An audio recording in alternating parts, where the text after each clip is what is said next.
All right, guys, today we're going to be talking about the Law of Pure Potentiality. And it comes from the Seven Laws of Spiritual Success. This is a book by Deepak Chopra. So a very quick read. If you've not read this book before, it is certainly worth your read. And we're going to go through it. And you know how I like to do it, chapter by chapter.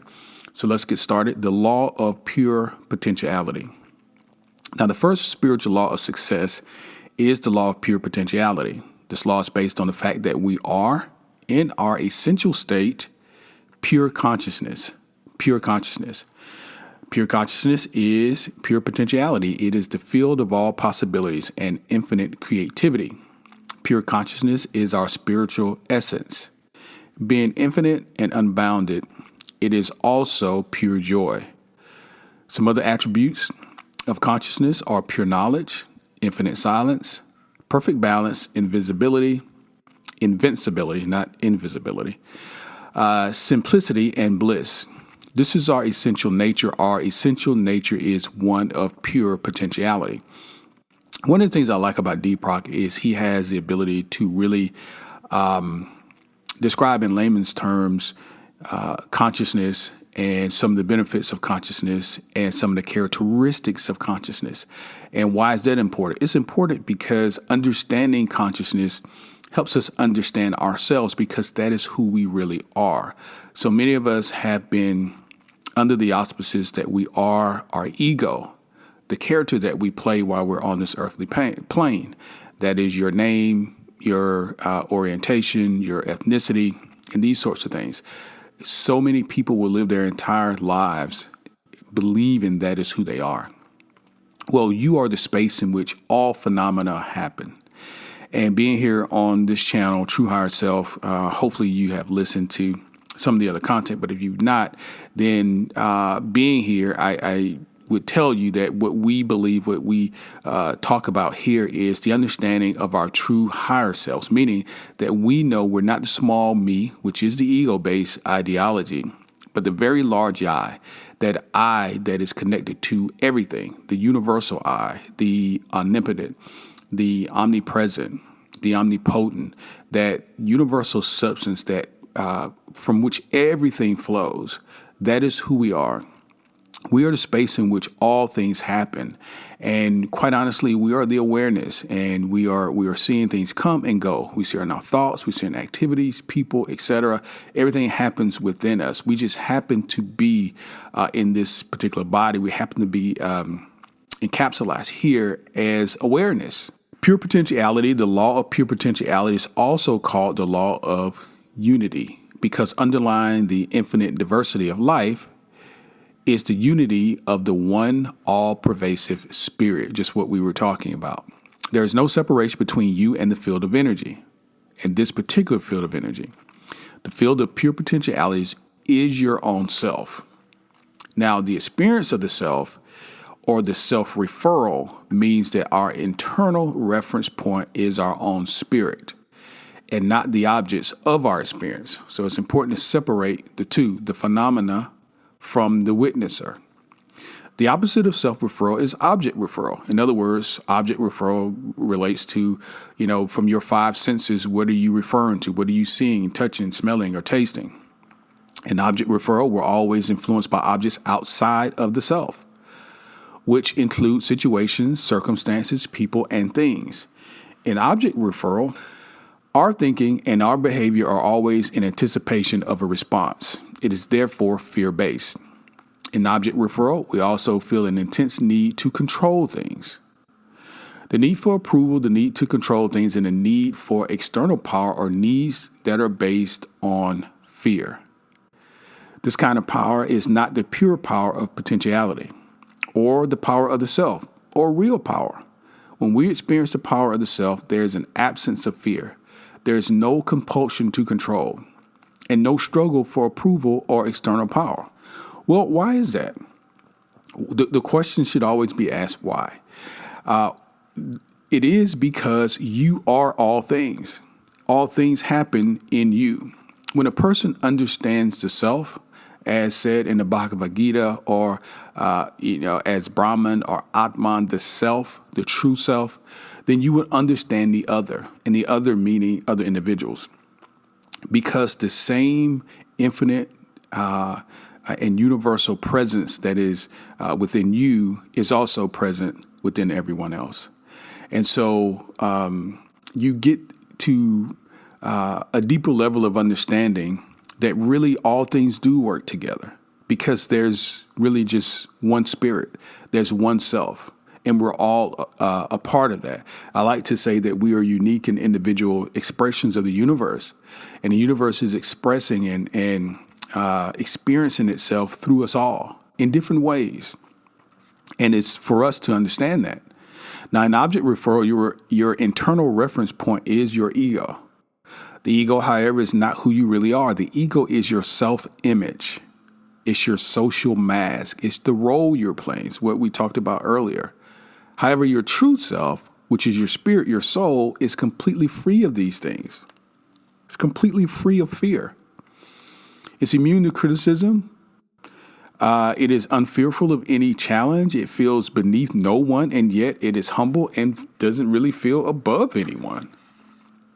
Because it recognizes that everyone is the same self, the same spirit in different disguises. What a great way to phrase this. The same spirit in different disguises.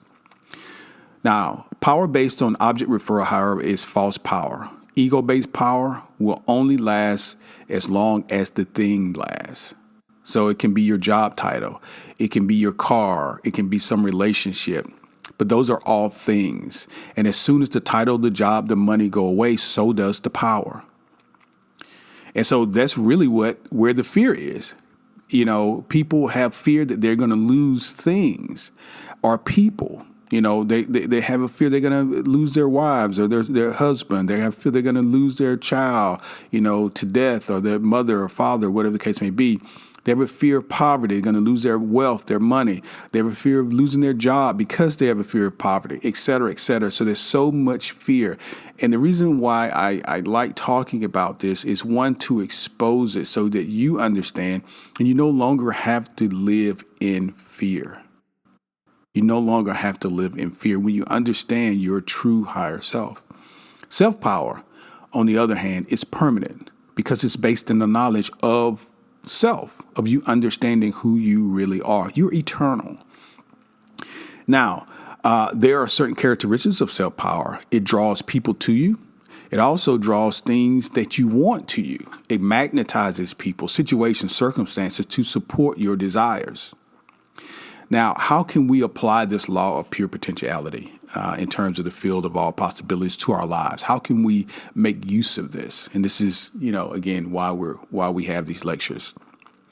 So there are a couple ways that we can apply the law of pure potentiality, but it's going to require us to maybe make some lifestyle changes and maybe enhance some of the things that we're currently doing. All right, what are some of the ways that we can apply the law of pure potentiality to our lives? Now, one way to access the field is through the daily practice of silence, also meditation and non-judgment. Spending time in nature will also give you access to the qualities inherent in the field, and those qualities are infinite creativity, freedom, and bliss. Just think about how awesome it is that you're tied to infinite creativity and infinite bliss. Infinite creativity. Now, practicing silence periodically as it is convenient to you is one way to experience the law of pure potentiality. Spending time each day in meditation is another. Like, for example, me, I have been a meditator for, it's been a little bit more than 10 years now, but I brought this practice into my life because I realized the importance of silence and silencing my thoughts and understanding who I really am. And in order to do that, you've got to let go of the sense-based phenomena that is taking place in your life every day, that really generate all these thoughts. And you have to quiet your mind in order to really hear that still small voice and get the understanding of who you really are. Now, ideally, you should meditate at least 30 minutes in the morning and 30 minutes in the evening. Through meditation, you'll learn to experience the feel of pure silence and pure awareness. You can't be aware of things if you can't hear them. And so many times there's so much going on in our lives. We have so much busy work that we can't hear the more significant things. Another way to access the field of pure potentiality is through the practice of non-judgment. And this is something for all of us. Non-judgment, or judgment rather, is the constant evaluation of things as if, they're right or wrong, good or bad. And when you're constantly doing this, you're classifying and labeling and analyzing. You create a lot of turbulence in your mind. This internal dialogue that goes on all the time. You feel this pressure to have to comment on everything. And in the day and age we live with social media, everybody's commenting on. Everybody has a response to a post and a Twitter, and everybody is doing everything. And very few of us are allowing all of that to simply pass us by, allowing it to come and to go with no judgment. The turbulence constricts the flow of energy. It constricts your energy flow between you and the field of your pure potentiality. That's the reason why you want to practice non-judgment. And just as a freebie here, in terms of energy, that's who you are. You're pure, you're energy. You vibrate. And so the constriction of energy is always something we want to avoid. We want to be in a state of flow. And we won't go into it in this lecture, but look back on the channel. We've got a number of different videos that talk about energy and cleansing and vibration and things like that. So it gives you a better understanding of the importance of your energy channels and allowing the energy to flow seamlessly through your vessel and the benefits of that. There are health benefits, there are mental benefits, there are a number of benefits from allowing your energy to simply flow. Now, there's a prayer in a book called Course of Miracles that states, "Today, I shall judge nothing that occurs." Non-judgment creates silence in your mind. And I know from a personal standpoint, that one is difficult because so many times, listen, it'd be great if from a theoretical standpoint, we got these new ideologies and we could just kind of stay at home and practice and in our silence or live in the woods or something like that. But the truth of the matter is we have to be around other people. And many times other people don't share our same methodology in terms of the way we live our lives, our ideology, our practices, spiritual practices. They may share none of the above, but we still must interact with them. And so judgment comes up when you see how people are behaving or speaking. And so you have to, in order to quiet your mind, one of the things we're saying here is to practice non-judgment. I'm going to kind of close out here. Just want to give you this quick today because, again, I thought it would be like a quick little, bullet for you today that will give you, some for the week. And so that we could, begin to talk about all 7 spiritual laws of success. The field of pure potentiality is also the field of infinite creativity and pure knowledge. Now, this is for those of us who may be entrepreneurs, high-minded, business people, or just artists or creative types, and you love the idea of flow. You love the idea of ideas just coming to you seamlessly in the shower, in the evening, in the night, in the morning. And this is what we're talking about. Once you're able to access this field of pure potentiality, quiet your mind. These are the things that I was telling you that you can hear coming through that you couldn't hear before when you're on the phone or rushing back and forth in traffic or yelling at, your kids or whatever that's taking up your time. When you quiet your mind, practice silence, meditation, and non-judgment, it allows you a flow state. It allows you to access pure potentiality, which could create a flow state, I should say. And that flow state would encompass you accessing universal mind, the universal mind, which you are connected to through your subconscious mind. And the ideas that you need, the resources that you need, the people that you need in order to make your dream manifest a reality, it all comes through that flow, through that pipeline. But we've got to be sensitive to it. We've got to know it exists, number one, but we've got to be sensitive to it. And we need to practice those things that are going to foster it. So again, silence, meditation, and non-judgment. So there's an Austrian philosopher and poet, Franz Kafka, who once said, "You need not leave your room. Remain sitting at your table and listen. You need not even listen. Simply wait. You need not even wait. Just learn to become quiet and still and solitary. The world will freely offer itself to you to be unmasked. It has no choice. It will roll in ecstasy at your feet."